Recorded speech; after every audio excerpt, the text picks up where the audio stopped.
కదలి రండి తెలుగుదేశ కార్యకర్తలారా, త్యాగాలకు వెనుదీయని దేశభక్తులారా. కదలి రండి తెలుగుదేశ కార్యకర్తలారా, త్యాగాలకు వెనుదీయని దేశభక్తులారా. నందమూరి ఆశయ రథ సారథ్యం మీరే, చంద్రబాబు స్వర్ణాంధ్రకు నిర్మాతలు మీరే.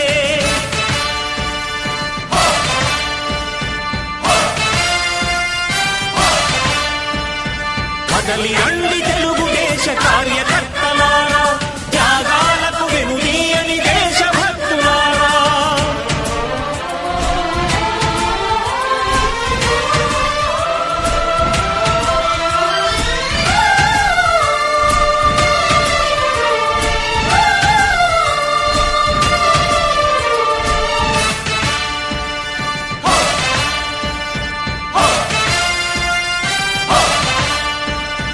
పార్టీకే అంకితమై పనిచేసే మీరు దేశంలో నిలిపారు మన పార్టీ పేరు. మారుమూల గ్రామమైన మహానగరమైన బాధ్యతతో క్రమశిక్షణతో వెలిగారు. ఆశయాలు పండించే జీవనదులు మీ సేవలు, మీరే మన రాష్ట్ర ప్రగతి సౌధానికి పునాదులు. అణుశక్తికి కోటి రెట్లు మీ శ్రమ శక్తి, ప్రజలకు చేకూర్చనుంది సుఖము శాంతి. నందమూరి ఆశయ రథ సారథ్యం మీదే, చంద్రబాబు స్వర్ణాంధ్రకు నిర్మాతలు మీరే. పగలురే ఈ పార్టీకై కృషి చేసి మీరు ఎన్నెన్నో విజయాలను సాధించారు. ఎండనక వాననక క్షణం విశ్రమించక గుండెను జెండాను చేసి ఎగరేశారు. మీ అందరి సహకారం మరువలేనిదేనాడు, మీ ఐకమత్య బలం సాటిలేనిదీనాడు. సింహాలై చూపాలిక ఆంధ్ర పౌరుషం, ఎన్నికలో నిలపాలి జాతి గౌరవం. నందమూరి ఆశయ రథ సారథ్యం మీదే, చంద్రబాబు స్వర్ణాంధ్రకు నిర్మాతలు మీరే.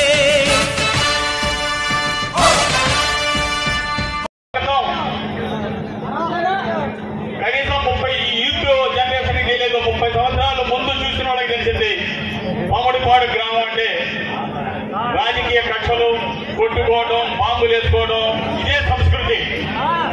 30 సంవత్సరాల క్రితం మామిడిపాడులో మనకు సంబంధం అమ్మాయిని ఇవ్వాలన్నా పౌడుపాడికి సంబంధం, అమ్మాయిని ఇవ్వరు, పౌడుపాడు ఎందుకు లేని. అలాగే అబ్బాయిని చేసుకోవాలన్నా పౌడుపాడు మేము ఇవ్వమనేవాళ్ళు. అట్లాంటిది సంస్కృతి ఈ రోజుతో గత 25 సంవత్సరాల నుంచి ప్రశాంతంగా ఉంటున్నాం. కాబట్టి అలాంటి ఒకసారి నేను ఎప్పుడు 30 సంవత్సరాల క్రితం నాకు ఒక డౌట్ వచ్చి ఒక సిద్ధాంతి గారిని పిలుచుకొచ్చా. ఎప్పుడూ మా ఊర్లో కొట్టుకుంటా ఉంటారు, నిరంతరం కొట్టుకుంటానే ఉంటారు, మీకు ఏది మార్గం అని ఊరు మొత్తం చెప్పా. అబ్బాయి ఈ ఊర్లో పులిమార దాకా బాగానే వస్తారు, పులిమార దాటంగానే అమెరికాలో ఉన్న ఆస్ట్రేలియాలో ఉన్న బాగానే వస్తారు. అక్కడ దాకా మా ఊరు మాది అభిమానంగా. పులిమార దాటంగానే ఒడ్డు పొలిగింది వాళ్ళకు రాజేద్దామా బాంబులేద్దామా అనే సంస్కృతి వాళ్ళలో వెలిగింది. దీని మూల కారణం ఊరికి ఈశాన్యం లేదా, దీనికి నేను చేసేది ఏం లేదు, వాళ్ళ కర్మ అన్నాడు. అవన్నీ ఎండిపోయినాయి. కాబట్టి ఇప్పుడు ప్రశాంతంగా ఉంటున్నాం. కాబట్టి ఇక పోతే ఇంకోటి చెప్పాలా, ఈ మధ్య విమర్శిస్తున్నానని ఏమనుకోబాగండి. తెలుగుదేశం నాయకులు కొంతమంది ఇంకా అప్రజాభావం వదల మా మీద, మీకు వదలండి, అపోహలు వదలండి. మా కుటుంబం ఎలాంటిదో మీ అందరికీ తెలుసు. మా తాత 8 మంది సంతానం, మేము 8 మంది. ఇంత రిమార్క్ లేకుండా మాకు ఒక క్రమశిక్షణతో మా నాన్న మా తాత పెంచారు మాకు. కాబట్టి ఇకనైనా ఈ అప్రజాభావం జనసేన పార్టీని నిలువులా జీవించాలని కొంతమంది నాయకులు ఇక్కడ చేశారు. కానీ నేను సహించాను. పార్టీ నేను మా పవన్